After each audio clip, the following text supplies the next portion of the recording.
Bem, pessoal, vamos continuar, né? Então, veja bem, acabei de resolver esses três problemas, situações problema, né, que a gente chamou, não é isso? E agora, isso eu estava falando de quê? A fração com parte de um inteiro, tá? Agora, vou mostrar para vocês o que é que significa a fração servindo a razão, no caso, tá? Ou seja, quando se fala de razão, sempre é uma comparação entre duas grandezas, tá? Eu estou mostrando aqui para vocês. Ok? Então isso é uma maneira de se representar ou de se fazer uma leitura comparando dois valores ou duas grandezas. Tá? E a razão, o que é que ela faz? Ela usa o formato da fração. Então às vezes você vê uma fração que na verdade ela está mais para ela está representando na verdade uma razão, tá certo? E a leitura é diferente, tá certo? O que interessa nisso aqui da razão é que a leitura, o que difere a razão da fração é que a leitura é diferente, mas o formato é o mesmo, tá?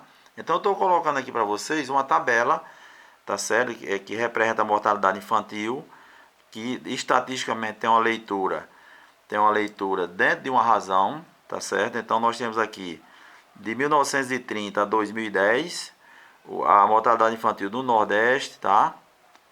No Nordeste, deixa eu localizar aqui, certo? No norte, no nordeste, no sudeste, né, no sul, certo, pessoal? No centro-oeste. Então aqui nós temos, tá certo, essas taxas de mortalidade infantil, tá certo? Isso aqui sempre é comparado para 1000, ok? Sempre é comparado para 1000, ou seja, é uma razão para 1000. Nesse caso aqui, 1930, no Nordeste, em cada 1000 nascimentos morria com 193,3 crianças, tá? Então isso é uma taxa. Em 2010, tá certo? Essa taxa era quanto? 23,5. Para cada 1000 nascimentos, essa taxa era 23,5. Tá? Então eu vou ler isso aqui como sendo o quê? Se eu pegar especificamente isso aqui, eu vou ler assim, ó. Eu vou representar assim, no formato de uma fração, 23,5 para 1000, olha. Certo? Então, veja que eu estou colocando, eu estou escrevendo isso aí no formato de uma fração, porém a leitura, como é que eu vou ler isso? Para cada 1000 nascimentos, tá certo? Morreram 23,5, tá certo? Antes de completar um ano de vida, tá? Então, é o que difere a razão da fração. Porém, o formato de representar é o mesmo, certo? Neste caso aqui, ó, eu tenho um gráfico também. Eu tenho um gráfico aqui 2003, dali é 2000, certo? 2000. Vou focalizar mais o gráfico aqui, 2000, 2003 até 2016.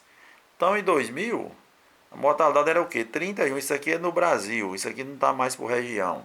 Tá certo? Isso aqui é um gráfico que representa a mortalidade infantil no Brasil. Certo? Só para a gente mostrar aqui isso. E tratar como é que eu escrevo isso dentro de uma razão, tá? Então, olha, eu coloquei aqui usando a fração, o sinal de barra, que é outro sinal também que eu posso usar também para representar uma fração. Ao invés do traço horizontal, eu posso usar a barra, tá? Mas, em todo caso, estou tremendo aqui a câmera, certo, pessoal? Em todo caso, isso aqui eu podia escrever assim, ó.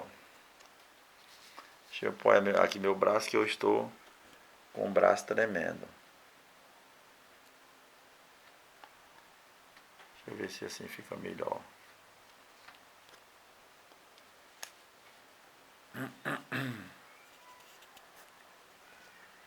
O apoio do braço. Então isso aqui podia ficar 30, certo? 30,1 para 1000, olha.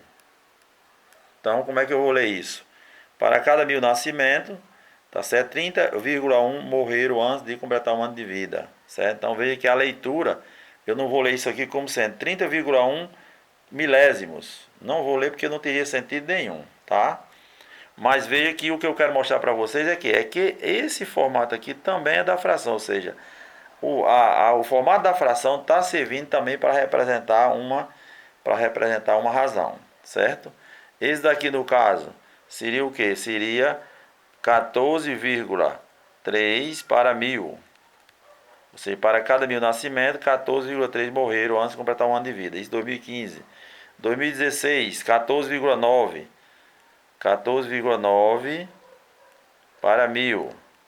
Certo? Ou seja, em 2016, em cada 1.000 nascimentos, 14,9 faleceram antes foram a óbito, né, antes de completar um ano de vida, certo? Então esta é a representação de razão usando a forma da fração, ok? E outra coisa que eu falei para vocês é em relação a fração servir apenas para divisão. Eu posso usar a fração apenas para formalizar uma divisão.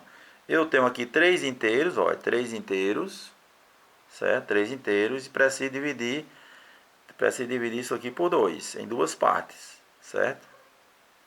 Tá? 3 inteiros dividido por 2, ó, tá vendo aqui?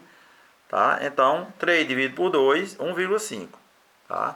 Eu poderia muito bem usar a chave da divisão, olha, 3 dividido por 2, tá? Teria o mesmo efeito. Então, eu posso usar a chave da divisão, tá certo? Posso usar ainda quem mais? Posso usar o sinal de dividir, olha.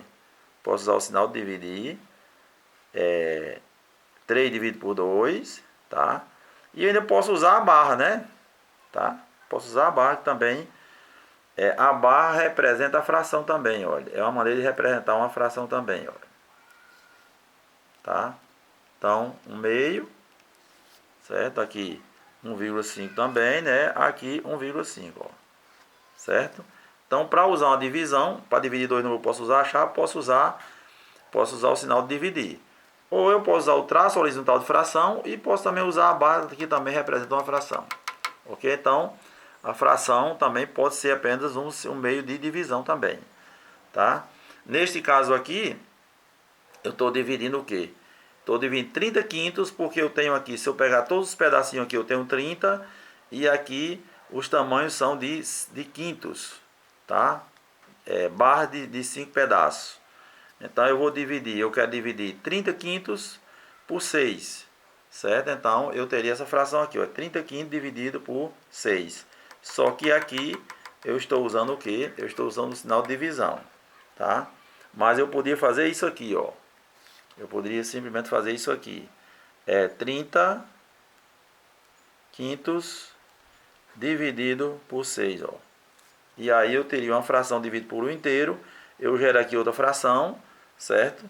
E eu posso fazer isso aqui, pessoal. Do jeito que está aqui, ó. 30, conserva a primeira fração, né? E multiplico pelo inverso da segunda. Isso é uma regra geral, certo? Isso é uma regra geral.